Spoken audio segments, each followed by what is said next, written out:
অনেক ভালো অবস্থায় আছি এবং আমরা 25 সালে দুর্গাপূজাতেও সেটি প্রমাণ করবো ইনশাআল্লাহ। শুনবো আপনাদের সবার কথা শুনবো। এছাড়া সে বিষয়ে উপজেলা নির্বাহী প্রকাশ করছি। সবকিছুর পরও আমরা কে কোথায় বসেছি সেটা কোনো বিষয় না, আমরা একটা সুন্দর ভালো উৎসব মুখর শারদীয় দুর্গাপূজার উৎসবভাবে হয়তো কষ্টে থাকতে পারে বা নিরাপত্তাহীনতা 24-এর শারদীয় দুর্গাপূজায় সেটা প্রমাণ করেছি।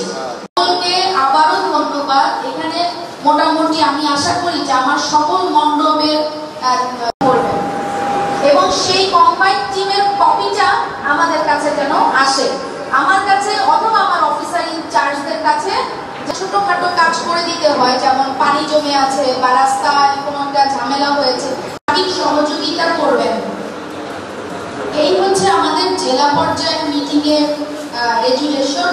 আপনাদের সকলের অবগতির জন্য জানাই, জেলা পর্যায়ে যে আমাদের সনাতন ধর্মের ভাইদেরকে এবং সংখ্যালঘু যারা আছেন তাদের প্রতি সমান ভালোবাসা এবং সহমর্মিতার হাত বাড়িয়ে দিয়ে আমরা একটি সুষ্ঠু পূজা উপহার দিয়েছিলাম। আপনারা সকলেই অবহিত আছেন 2024-এর পূজা উদযাপন কমিটি এবং উপজেলা প্রশাসন থেকে সার্বিকভাবে সকল রাজনৈতিক সংগঠন সামাজিক সংগঠনকে সাথে নিয়ে আমরা কিন্তু একটা ভালো পূজা উপহার দিয়েছিলাম। আপনারা কি আমার সাথে একমত?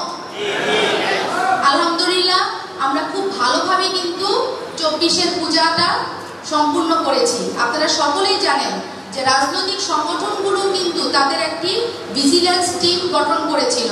প্রত্যেকটি পূজা মণ্ডপে তাদের নিজেদের একটা সেটআপ ছিল, আমাদের উপজেলা প্রশাসন থেকে একটা সেটআপ ছিল এবং আমরা কিন্তু সর্বোচ্চ গুরুত্ব দিয়ে আপনাদের ওই সময় সকল সরকারি কাজ বাদ রেখে আমাদের যত সরকারি কর্মচারীরা আছেন, আমাদের যে উপজেলা পরিষদের কর্মকর্তা কর্মচারীরা আছেন, বিভিন্ন দপ্তর প্রধানরা আছেন, আইন শৃঙ্খলা বাহিনী, সকলে কিন্তু আপনাদের পাশে ছিল।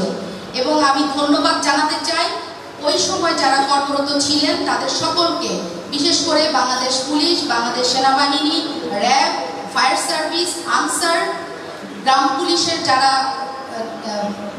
ঊর্ধ্বতন কর্মকর্তা ছিলেন, প্রশাসক, প্যানেল চেয়ারম্যান, ওই মুহূর্তে যারা কাজ করেছেন, আমার বিশেষ করে আমার 2 এক্সিকিউটিভ ম্যাজিস্ট্রেট মনীষা এবং রেজওয়ান,